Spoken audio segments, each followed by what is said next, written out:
Hello, and welcome to our Devstream. It's weird. I need a prefix. I can't do it. Our quarterly Devstream.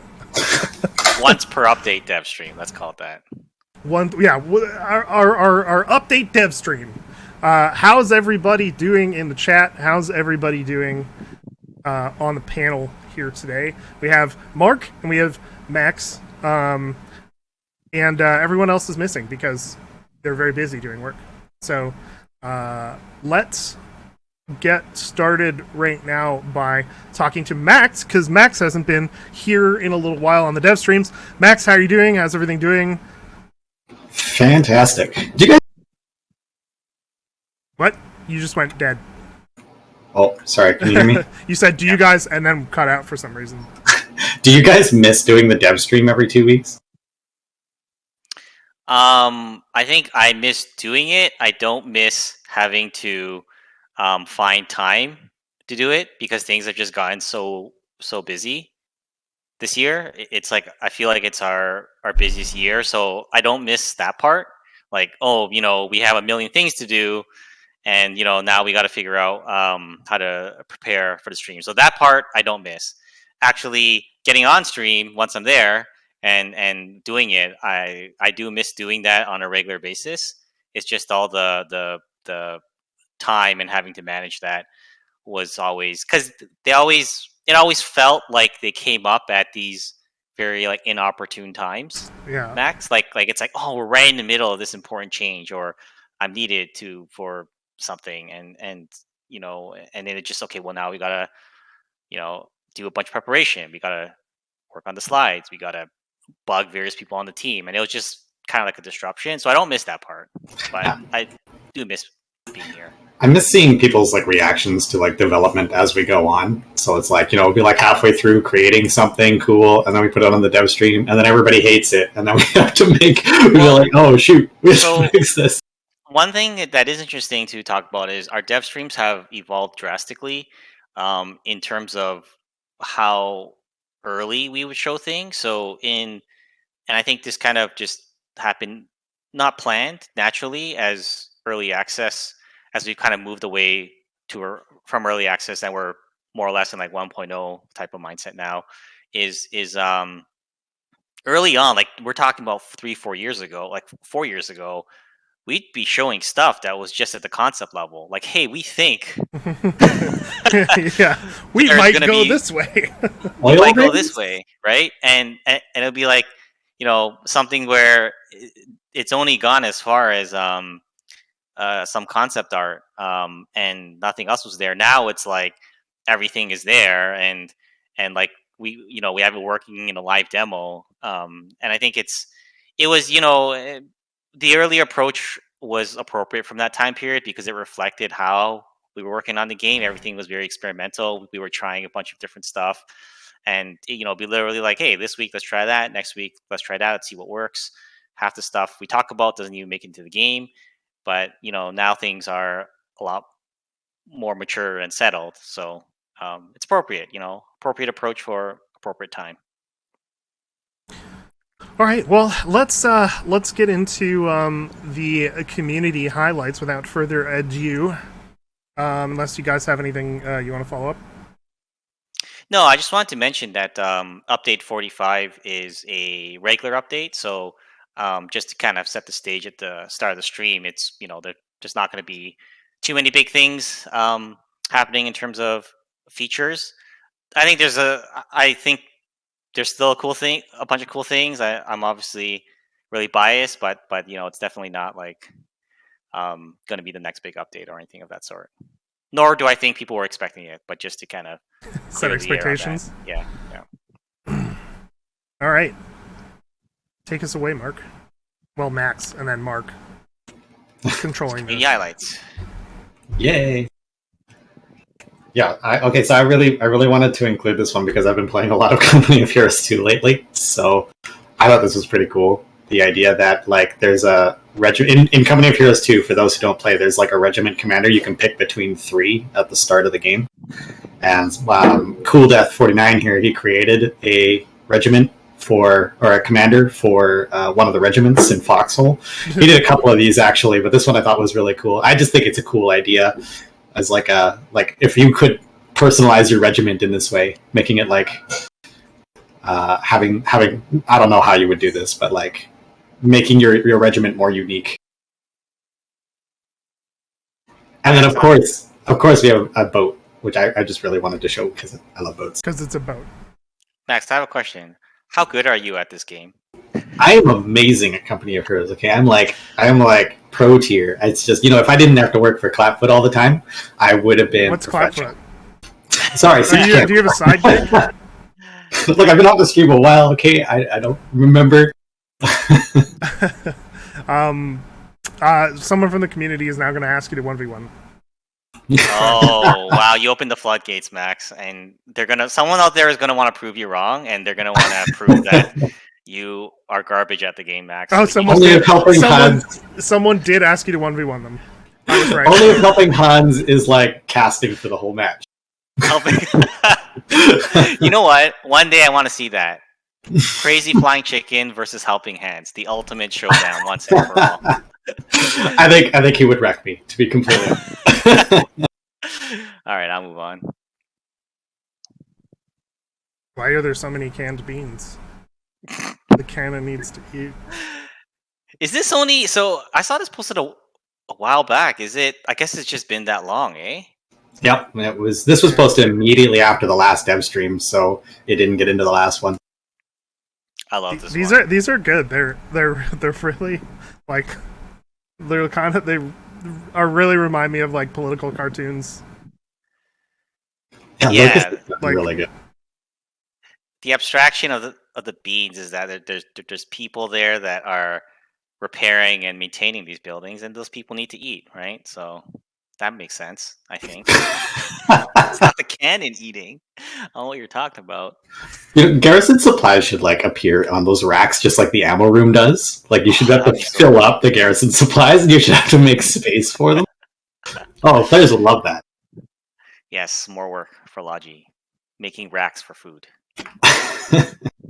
So what's this one on the right about? Running over people? I guess because the all the new players don't notice to not run down the center of the road. All right. Damn it. Next. Look, I thought HP was going to be on the stream, so I included all of this stuff for him. The reason why HP is not on the stream is so that we don't have to have this type of thing. No, it's good stuff. No, this is great. It's high quality art. Yeah, Mummy always puts out some high quality stuff. These ones were, I think, personal profile pictures for some of the players. Ah, yeah, that makes sense. It makes sense because the characters are like so unique. Oh, these are amazing. I remember seeing the first one on the left a long time ago. You know what I like about these is that it's something that is a bit more out there than what we would do, which is kind of why I like seeing it, because there's always these like Matt, we're very restrained sometimes on how we do things because we don't want to just do a bunch of different stuff that's inconsistent with the lore. So I like seeing like fringe elements. Yeah, like that mask. Yeah, exactly. Like done by the community members, because it's sort of like, hey, it'd be cool if someone just took it further. It's kind of like the concepts that we threw out for being a little too far. In that way, we did get some this was some of the kind of stuff that we were exploring. But hey, did we show those concepts off in the retrospective stream? Yeah, I think so. I know we showed them off like originally when we kind of originally showed off the concept art. So yeah, so Max, what we're talking about is at the beginning of the project when we were. So the first prototype of the game was literally just a generic World War II soldier model. That was when we were pre-early access and even pre like some of the pre-alpha. Like this was the early days, right? I think you were here then, playing the game with the old model, and we wanted to redesign soldier models at one point, and when Julian came on board, the first few pages of concepts were a bit more out there. Like some of them were more um, had elements of I wouldn't describe it post-apocalyptic, but more um, have heavily armored, right? And this, as Matt said, this kind of reminds me of it. And then we kind of reined it in because we had very specific goals on the references, right? So Yeah, like and like this character is obviously running around in like pretty much like a full breastplate and like helmet, like medieval helmet, which is kind of cool on its own right. I do like the fur though. I hope we can have some of that. Yeah, I think like in terms of like the fur cloak, I don't think that's out of the realm of like of what we're doing. It's more the armor, but it's still a really cool thing. Like it's like this one guy going up against a tank. I mean the yeah. So I really like the stylization. I was gonna say I really like the stylization on some of the tracers, which is actually kind of similar to the stylization that we do in game. So that's neat. Looks like a little touch. I thought you might like this one, Matt. This guy, Rickery, put in he did an arc for the factions, and then he did a whole write up for them. I don't know how accurate this is, but I don't know necessarily about the actual like the lore stuff, but like in terms of like Nick Devon and the Serovian characters on the right in particular, they did the research. Is what I'll tell you. They're very it's very well researched. So I really deep cut. Like no one who hasn't dug into the lore is gonna like understand what's going on here. But so this is like extreme niche knowledge. Like, yeah, esoteric. So the portraits I love, and it reminds me of Matt. You know how we fantasized about doing like a turn-based strategy game based on Foxhole. Yeah. And how so I would imagine it that every player or every soldier that you hire in that fantasy game, that's not real. We're not making a turn-based strategy game as much as we'd love to. Right, but I would imagine every squad member you hire in that game would have to be unique, would have a portrait like this, and if they die, then they're gone forever from the game. Yeah, like, kind of like a Fire Emblem or something. In that way. Exactly. Yeah, no, this is super cool. I love this take. I love this take on it, and I think, especially like the Serovian soldiers, I think are really intriguing to me. What do you guys think about sub factions in the future? If not, I mean, I already really like I've already got you. I've got a setup for you. Don't worry. Okay, so Morgan's been with us for like so long. This is awesome. I love this, and it's been getting better and better too. Yeah, he always makes sure to get at least one thing out of, and then it always ends up on the community highlights because it's so good. Yeah, exactly. Like we always try to let's showcase a more wider variety, but it's also the quality, right? And it's just his stuff is always up there, right? So, Seraph is Seraph new or no? He's new. I haven't seen him before. I don't think. Oh, this is really cool. Matt, as the artist here, what do you think about that? What's your critique? What's your thoughts? I think it's cool. I always like seeing like action scenes are really cool. I always like just seeing. I feel like action and war goes like hand in hand. But I'm as we've kind of talked about many times. I'm really a fan of like the stuff that's like let's take a look at like some of the quieter moments. Let's just see someone hanging out.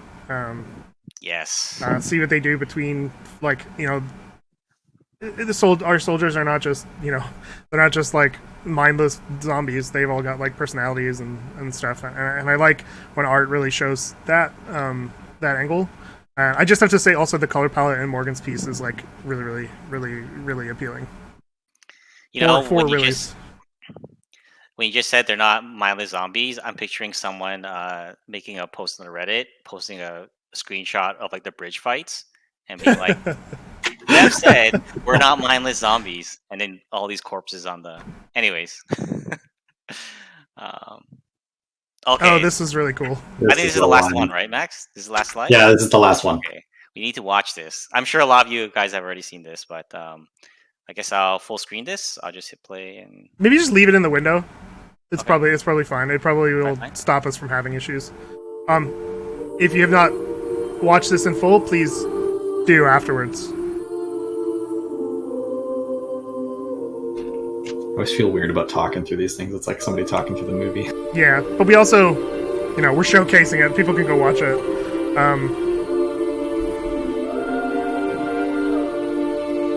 I think this is the closest to what it would be like if we had a rendered video in Foxhole.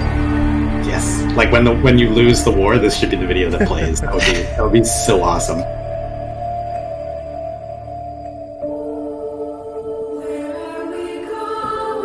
Hopefully, the YouTube video doesn't get DMCA'd over the audio, but that's a HB problem. Yeah, we can edit it. I think we can edit it out.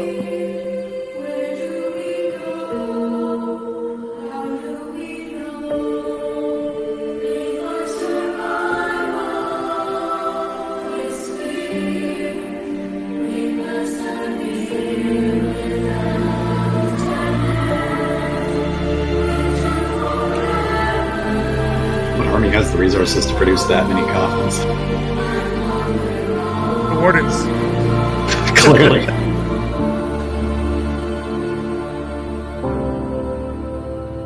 How did we lose? We spent it all on coffins. So I just want to say, like, I feel like that's like probably one of the best like 3D videos we've received, or the best period. I think it is the best that I remember, at least. The amount of like, there's obviously some assets like ripped from the game, but there's a whole bunch of stuff that is like really well crafted, and I have to admit, the lighting and the cinematography and all that stuff was just next level. I was blown away by this. This made me be like, like it really humbled me when I saw this. I was like, this is really cool. I've never got to see this world sort of from this perspective, so it's really it blew me I away. actually think this is one of the only times, at least in the recent history, that you've actually posted about a community thing, kind of like off hours. I was like, what? That's posting Yeah. in the community channel? It's like, wow. And then it was like, and I played it, and I was like, oh my gosh, this is this is amazing. I'm completely like blown away by it. So Yeah, and if I understand correctly, this is all done in Blender, so it's that's really cool. pretty impressive. Oh, let me go forward here. So good job. So I just wanted to say last, because we forgot to mention this on the last stream, I think, that if anything was miscredited there in the community highlights, please let me know. I'll be happy to correct it. But I apologize. I typically tried my best to find out who posts stuff, but sometimes other people post other people's work, and so it sometimes gets mixed up. I apologize if that has happened here. All right.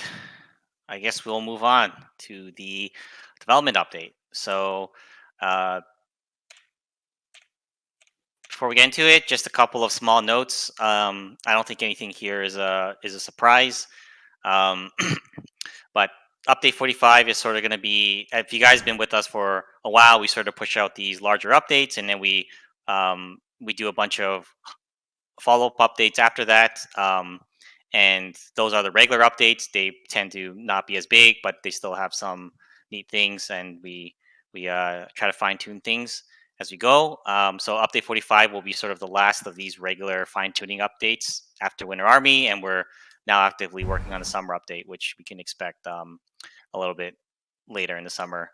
And the other thing I want to mention was that we did say this in the various posts on Discord, but instead of a live Q&A today, we're actually going to be joining Presscore.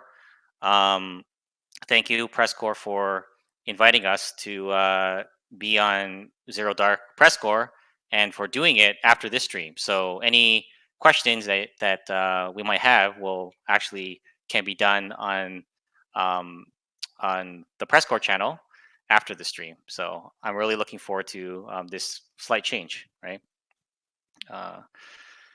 So just jump right into it. We don't even need to have any intro. So No preamble. Here's a tank. No preamble. Here's a tank, right? So there are new vehicles coming in update 45, and the first one here is the infantry support tank. So we're very excited about this because this tank is probably one of the more unique vehicles that we've added into the game, and I think from the concept, Julian was really excited about this, and I was really excited when we saw it. And we kind of when we started to come up with this role, we started to find where it could fit and sort of what how it could be useful. And there isn't one thing about this vehicle that's like, hey, this is going to be the one defining feature of it, like a 250 millimeter cannon, or a 68 millimeter cannon. It sort of does a bunch of things well. Perhaps like there isn't really a close counterpart to this. One might say like a scout tank, but it's not really a scout tank. It's not meant to go out there far from the front or any of that sort. But a couple of important points about this is it does act as an intelligence source. So like a scout tank, it is able to provide intel for your side. Is equipped with 2 machine guns, and one really cool thing, or a couple cool things about it. One is it has 8 inventory slots, which I think is probably the most on any armored vehicle in the game. Correct me if I'm wrong, Max, but it is I think one of the most there. So general inventory slots. So it's not like, I think like the mortar tank has like 12, I think, or 10. And it's like, but it can only field that ammo. But this one can field your ammo or whatever you want to throw in the back. That's an important point. So what I was trying to get at was not just the fact that it has 8 inventory slots, but the 8 inventory slots can hold anything, right? So it is able to hold a bit more equipment than usual. Another interesting attribute of this is the hull seating. So this is a little bit of a test run for us, but allowing infantry to sit on the hull, and we'll show you how that works later. And overall, we see this being used as something maybe you want to support your infantry at a front line. Maybe you want to bring it with you on a beach landing and sort of be able to carry extra explosives with you, having it act as an intel source when you're supporting a push without having to build a watchtower yet. So we're excited to see what kind of uses are going to be found out there. But it is kind of nice too that as we're trying to round out the tech trees for both factions, that the Colonials do finally get this their armored vehicle that can act as an intel source. So, and this is just another viewpoint of the tank. And as you can see at the back there, so this is one difference is the back. It's there were some changes made from the. If you guys know, this is chassis is based on the same chassis as the ballista, and but some changes were made at the back here to indicate the extra cargo that it's able to hold. And I think we have a short video of this, so I'm going to hope this doesn't. I'm going to turn off the sound because we had some issues there, but you can see infantry is able to sit on the back, and this is something we were really excited about for a long time, and we really hope we can bring this to some other tanks in the future. We're trying to figure it out, but this is kind of the first pass at it. So Max, how does weapon handling work when you're sitting on a hull like that? So I think players will be familiar with it. It's very similar to just, you remember the rear seat of the half track, right? Where you could sit down and you could point your rifle. I think what took us so long to sort of get around to adding this to more diverse vehicles was a up until recently, the only weapon you could fire from that position was a pistol, which seemed really strange. Like, if you're a rifleman sitting on the back of a tank, you're not going to whip out your pistol when you could fire your rifle. But now that we're adding more of these secondary / main weapons, I think it looks more realistic. As you can see here, this guy's holding the pitch gun. It just feels a little bit more natural. Cool. Is there anything else you want to add about this vehicle, Max, before we move on to the next one? Nope. All right, cool. Reminds me of Halo. Yes. Tank in Halo. I remember crossing that huge bridge in Halo 2. Was it Halo 2 the one at the beginning? You're crossing that huge bridge? I think so. And you're just on the... I think you're on the back of a tank? Or you got guys on your... I can't remember. Cool. All right, well, this next one, I think we've been yelled at a lot about this, so I'm excited about finally being able to hopefully not be yelled at anymore. That's the best way to put it. Let's see here. So how do I minimize this? Can you just go to the next slide? I'm trying to do that. There we go. Yeah. There we go. Right there. The 250 the tank nobody asked for. Nobody asked for this one, right? So Wardens finally have their siege tank, their 250 millimeter tank. But we obviously, as we were saying in the past, we are trying to round out tech trees on both factions so that options are available on both sides. But we don't want an exact copy of the vehicle on one side that's an exact copy of the one on the other. So the 250 millimeter gun is going to the Silverhand chassis, and the belly gun in the original Silverhand is gone and replaced with the 250 millimeter cannon, and now we have the twin-barreled 12.7 millimeter machine gun here. And this is exactly what it is. So it is your siege tank, and with the added benefit of this anti-infantry capability as well. And I will move to the next slide here. And I think we have a video of this one. Max, in the meantime, is there anything you want to add about this? Not really. I think players will take one look at this and know exactly what it is. I feel like this one's a little more straightforward. This big chungus. Yeah. Okay, so let's move on here. So there's a really short video here.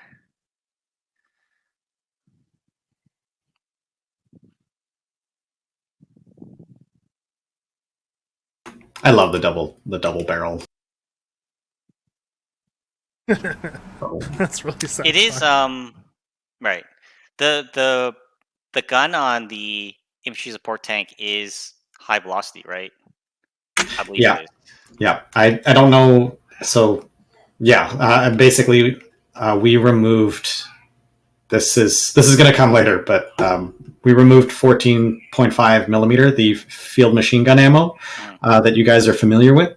We've removed that from the game. It's no longer necessary. Instead, all of those weapons that are field machine gun ammo are just using the 12.7 millimeter, which is the machine gun ammo, but we've increased the damage to be exactly the same. So even though this says 12.7 millimeter machine gun ammo, it's actually a high velocity machine gun ammo that's doing the same damage as the current field machine gun. Sorry if that's confusing. But we felt like it was a completely irrelevant logistical requirement for players to have to bring up field machine gun ammo as well as... Oh, there it is. Right on the next slide. Yes. Yeah, we basically, we're always looking for ways. Sometimes we get the feedback of we just keep adding more. So at times we are critical to make sure that things that are redundant are taken out of the game. So in this case, there was a redundancy in the logistics requirement, and we didn't see a reason. So that's the last of 14.5 millimeter. Finally, no more confusion between picking up the FMG ammo when you're trying to load your machine gun. Yep. All right, so let's go through. So I want to highlight a bunch of other changes. There is one big change that we're going to talk about in a moment. So we're going to bounce back around to that, and that touches on the whole like bouncing and vehicle side of things. But before we get to that, I do want to just fire through a couple of other general changes. So the first one was that garages and other major structures will now keep vehicles warm during snowstorms. So if you this was one of the issues if a vehicle was built and left in a garage, that it could become frozen and there was no way around it. So there were some trade-offs to adding this, but I think this should. The hope is this will be less frustrating in the long run. So this was another issue that came up when entering the commander seated vehicle. The player will start with the hatch closed. Whereas previously the player, there would be a moment when the player is outside the vehicle first, which makes you vulnerable. But now you can enter this position without exposing yourself. So this is a small detail thing, and I believe I think this came in from player feedback. Someone mentioning inconsistencies in the mechanics. So like why weight changes on some items, but not others. And I think there might be more for us to account for, but this is one step towards a more consistency there. So the fuel items now will reduce in encumbrance when the amount of fuel in the actual item is less, right? So yes.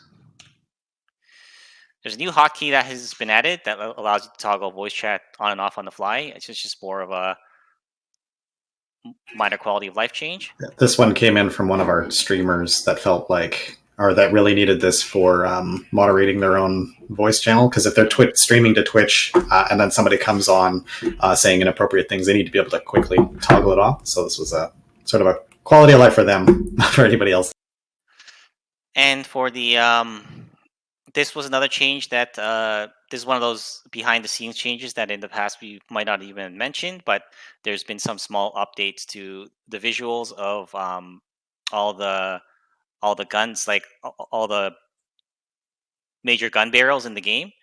Not Let me take a step back. There's been changes in a couple of them to bring a consistency to the visual language between armor piercing versus explosive and high velocity versus normal.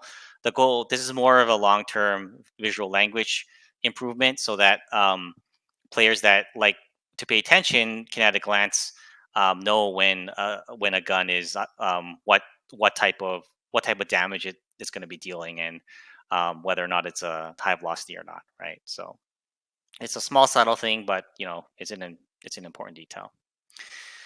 Cool. Now we'll get into the in-depth juicy part of the update, and I think I'm going to hand this over to you, Max. Alrighty. So I think a lot of you guys have been talking at length about this for the last 3 months, basically the rebalancing and armor changes. One of the consistent pieces of feedback that we've been reading on the Reddit and on the Discord is that there's almost a power creep problem going on, where it's like every time we implement a new vehicle, it's not solving the problems of the previous vehicles, and then it sort of gets every vehicle that we add is almost like overshadowing the previous vehicles. We decided to tackle this from a balancing perspective and with some minor mechanical changes. But the main point of this, the main goal of this this change is listed here. So we wanted to make more vehicles relevant. We wanted to soften the power curve between the vehicle classes. I want to reiterate, or I want to emphasize that we've softened the power curve. We have not eliminated it. So we hope that you'll find like the armored cars might be more useful, but it seems unlikely to us that armored cars are going to be valid in the late game just as they are now, but we hope that at least they'll have a purpose for longer. So just to set your expectations, it's not going to fix everything. It's just hopefully it'll make it a little bit better. We wanted more diverse roles between vehicles, increase the distinction between armor penetration rounds and regular explosive rounds. Something that we discovered last patch when we were trying to balance the AT, the field guns, was that the AP rounds were basically penetrating every vehicle with 100% consistency, and that was a problem. That was fine because the game was balanced around that, but we wanted to be able to create like more of a difference between the two rounds. So when you were firing an explosive round at a tank, it penetrated most of the time, and the AP round penetrated all the time. So they were very similar when trying to shoot when shooting at a tank that had been in a combat for a while. So we wanted to distinguish them a little bit more. And then we wanted to change tank combat just a little bit. We wanted to encourage more bold action with risky maneuvers. So we're going to do something a little different that we've never done before, which is we're going to try to explain to you guys in excruciating detail what the mechanics are for tank combat and this balancing. Yeah, and I think. Oh, sorry. I just want to cut in, make a note that this is something that has been asked for numerous times on both on all streams on Press Corps. I've been asked about it. Is that players had to spend an enormous amount of time in trying to figure out what's happening underneath the hood. So we're going to take some time here to actually go into that depth, and you might fall asleep, and that's kind of it's kind of like you asked for it, so now you get it. Yeah, it's your fault. Yeah. Okay. I guess I'll switch slides back. Okay. All right. So these are the main mechanical changes. So these are the main changes, which were we reduced. We didn't. We rebalanced the armor and armor durability and changed the health. So these values are going to be completely different across almost all of the vehicles, all the combat vehicles. So whatever your preconceptions were of where the vehicles were sitting on the power curve, you'll need to reevaluate that hopefully in Dev Branch once this goes out. Shots that bounce are now completely ignored by the target when factoring any future chances to penetrate. In the past, shots to bounce would damage the tank armor. They no longer do that. So if your tank receives a bounce, you can assume that it's doing absolutely nothing to you. It bounced, nothing happened. That we felt like that was the more realistic expectation of players who would see a bounce, that it should do nothing. So now they do. Weapons can now receive a range bonus against combat vehicles' frontal armor. So what this means simply is the closer you are, the bigger bonus you get. And now it also applies to the frontal armor. The lighter combat vehicles, I already talked about this, they will bounce shots more frequently, but that being said, their armor is very thin. So any amount of bonus will negate this bounce chance. But the only time you might see a bounce is if you're trying to hit an armored car from maximum range of the frontal armor. But as I said, you guys will need to check we'll need to retest these to find out where they're sitting on the power curve, and please let us know so that we can try to balance it accordingly. An extra consideration was placed on the power scaling between light and medium tanks. We noticed in our extensive testing, thanks to Brett and Rob, that we have that there was a larger than usual difference between light tanks and medium tanks, and so we don't expect we don't expect you guys to feel a great deal of shift, but we did inch the light tanks up and then the medium tanks down, and then so hopefully it should feel exactly the same as it did before, but they should feel a little bit closer in power. Are we ready to move on? Yep. All right, so this is the nitty gritty. I'm going to try to explain this to you guys as best as I can, but if you have any further questions, please save them for the Zero Dark Press Corps. And again, I'm sorry if this puts you to sleep, but this is what you guys asked for. You want to know exactly how these mechanics work. Basically, there are two health bar values. There's the hit points and there's the tank armor, which in the slides are HP and TA. HP is exactly as it always has. It's always worked. So, you take enough damage, your tank becomes disabled, and it can be repaired with a hammer. The tank armor cannot be repaired with a hammer. It must be repaired by returning the vehicle to the vehicle factory. But what we've changed is that the tank armor typically now is going to be dramatically higher than the HP, which means that you shouldn't need to return to the vehicle factory as often as you used to. When a weapon penetrates the armor of a vehicle, both HP and TA are removed, equal to the damage dealt. What this means is that a penetration is going to degrade your tank armor over time. Only a penetration. So we're hoping that what players will feel is that if you're taking a lot of hits and those shots are going through, that you're going to start to feel like you need to back off. You need to take it easy and maybe return to the vehicle factory. And then the base chance to penetrate, since penetration is now considerably more important, is based purely on the amount of tank armor left. So if you have 100% of your tank armor, then there is a 0% chance to penetrate. And this goes for all vehicles, right? So armored cars all the way up to medium tanks. If you have 100% of your tank armor, there is a 0 base chance to penetrate. But that creates an obvious issue that if that was the case, then how do you penetrate a vehicle if it has 100% tank armor? Every vehicle has a unique and hard-coded minimum chance to penetrate. So the more armored a tank is, the higher this value will be. Or sorry, the lower the value, the lower the percent will be. So for example, the Ironhide has a 27% chance to be penetrated at when it has 100% tank armor. And so I listed a bunch of examples down here below. So, if the first couple of shots that you take, the first couple of penetrating shots that you take will all be penetrating at a 27% value. If you're shooting at the front, okay, and that big disclaimer there is that this is all according to shooting at the front, which is to say that there are no bonuses implied. So that might seem like a high value right now, but once we switch to the next slide, hopefully it will make more sense. Let's switch over. And to clarify, this is not explaining how it works now. This is explaining how everything will work in update 45. Just to make exactly. Yeah.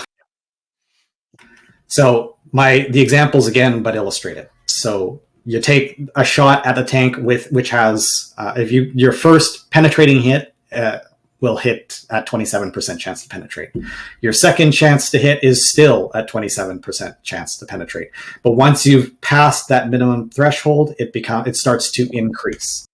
So what we're hoping this will achieve is that players will feel like they have a period of time with their tank where it's still very, very, it's at its maximum potential. If you keep your tank well repaired and off the field, so you're not taking random RPG shots all the time, you're going to feel like the tank is more powerful, possibly than it, at least at the front, than it was before.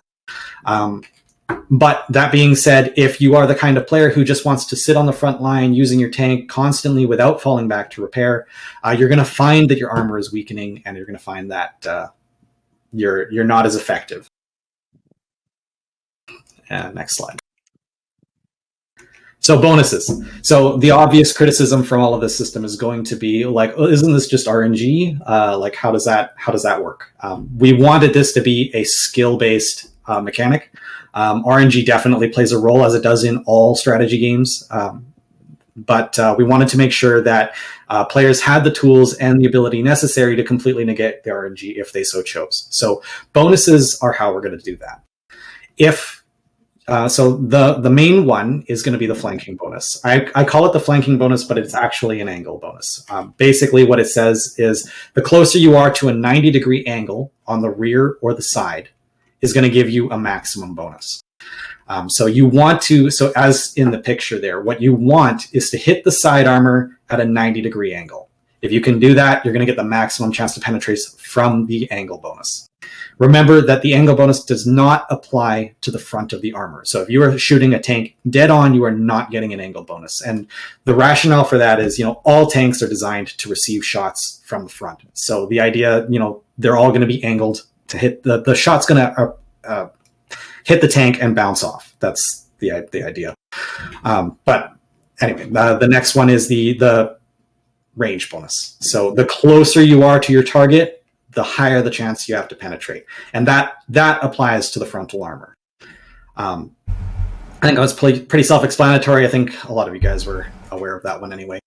The AP ammo is a 50% chance to increase to penetrate. So if the minimum chance to penetrate, for example, the first shot of the on the Devet Ironhide is 27%, then using AP ammo will give you a 40.5% chance. And that is markedly lower than you probably used to. And there's a good reason for that. We feel like the AP ammo in the past was almost too potent. It was like players were finding that they would just rather use AP ammo for both killing tanks and for killing structures because it was just so unbelievably potent. So now you want to use it. AP ammo, we're hoping, will serve more of a role as like breaking that initial armor. So if you're fighting, for example, these Widowmakers, you may want to penetrate it a couple times with this AP ammo before starting to use your explosive ammo. But you'll want to keep a mix of both in your armada so that you can properly break a tank column. The special weapons,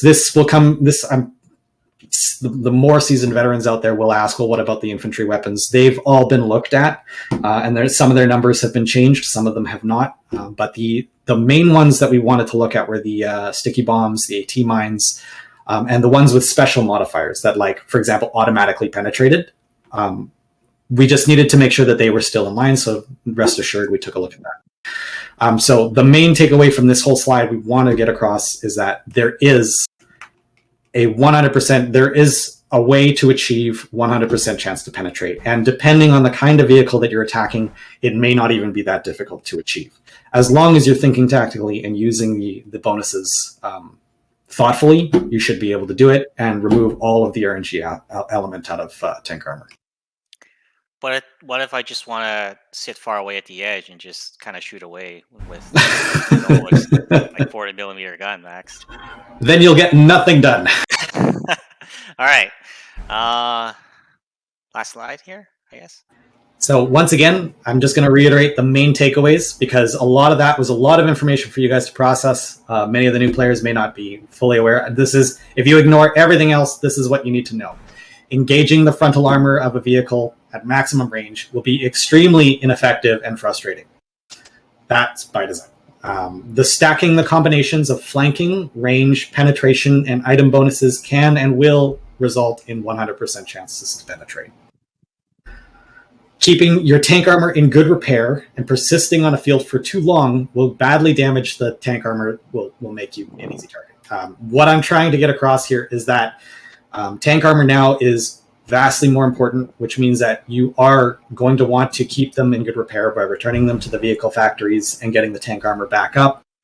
However, that being said, I know one of the criticisms is going to be like, what the slower vehicles are harder to repair because they have to drive further away. We did factor that in. They hopefully the balance numbers will make sense to you guys once you give that a chance. And all combat vehicle health and tank values have been rebalanced. So I do have a question, Max. So how the hell am I supposed to do all this if I don't actually know what the current status of my tank armor is? Is it not going to be extremely frustrating? You know what? That would be extremely frustrating. You guys sound like you're in an infomercial. That's because we are. Why do you tease me up like that? Oh. Sorry, Max. I threw that. You guys are like in Wayne's World. Like you got an ad for Pepsi. Here's the Pepsi. All right. You want to play this one, Max? Sure. Yeah. So, again, something that everybody has been asking for a ridiculously long time is now you can see how much tank armor damage you have received. So, more visually than even taking armor or health damage. If your armor is getting low, you will see it on your tank. And this works both ways. So, if you are low on tank armor, the enemy is going to know it just by looking at you. And you're going to know it, so you better get back to a vehicle factory and repair. And it works kind of similarly to the way player health works. So the more sort of like soot and degrading you see on the tank, the more damage the armor is, obviously. Mm-hmm. So... Yep, So what Matt's saying here is it's not like structure health where there's like a specific like model that's for that will show you like, oh, it's damaged. Now it's at 50%. So you know exactly what the percent is. It's like it will slowly get more and more damaged as it takes damage. So it's a gradient. It's not just like a flat, oh, you're now you need to repair. It's like player health now. Now, like, since we fixed player health, it's like the more bloody you are, the closer you are to death. Yeah. It's very similar. It's very similar to the blood. So I guess, Max, is this like, you know, even though it might take some steps to get there, but might you be able to? Is the expectation that you can kind of be like, oh, okay, this tank is in good. The tank armor is in good health. I need to bring up. I need to utilize all the bonuses, whether it's I bring up my armor piercing weapons or utilizing the flank to try to get it down. And once it is down, then the more traditional methods might work at that point. Or is that not how you see it? Yeah, exactly. And we're hopeful that that's what players will take away from this, is that like armor piercing rounds now are not necessarily the means to the end. It's not you're trying to kill the tank and therefore you need AP rounds. It's you want to kill a tank and you want to make as many weapons available to you effective against that tank as possible. So you want to bring as many different kinds of ammo as you can. So bring AP ammo to break that initial tank armor, to weaken it, to dent it, and then start fielding your explosive rounds, your light tanks, your medium tanks, whatever it is you can to exploit that lowered armor value. Great. All right, so I guess we're done, Max, on this part? Yep, that's it for me. We were going to do a live demo, but I think we kind of took a bit too much time. So I'm going to suggest that we skip that part and we move on to press corps because we don't want to keep them waiting for too much longer. So if we can switch over at this point. And I guess we can ask if they're ready. Max, do we know if they're ready at this point? I checked to see and they're live, so we should do the HB outro first though. So yeah. HB's not here. So if you guys have questions that don't get answered in press corps, you should go to twitch.tv/press corps for the follow-up stream. But if for some reason you missed that or whatever and you have a question, ask it in the YouTube comments and HB usually tries to answer them there. I don't know what else he says. He says some stuff. Go watch another stream and you'll see what he says. Voice over this whole part is going to mute you. Yeah. This is how much I pay attention. And everybody was really obsessed with my cat today. Well, great. Hopefully your cat was a huge distraction from all the other stuff that we talked about. This is Sushi. I'm not going to wake her up because she's like conked right out right now. But with that, I'm going to send all of you over to press corps. So go enjoy the press corps streams. Zero Dark streams are a good time. I think Mark and Max, you're going to be on there for at least a period of time. So stay foxy, everybody. We'll see you over there. Thanks, everyone, for watching. Thanks, guys. Press corps. Let's just hope I didn't spell that incorrectly. Bye, everybody. It's going to be 10 seconds, and then we're going to go over there. So, 1, blah. All right, goodbye.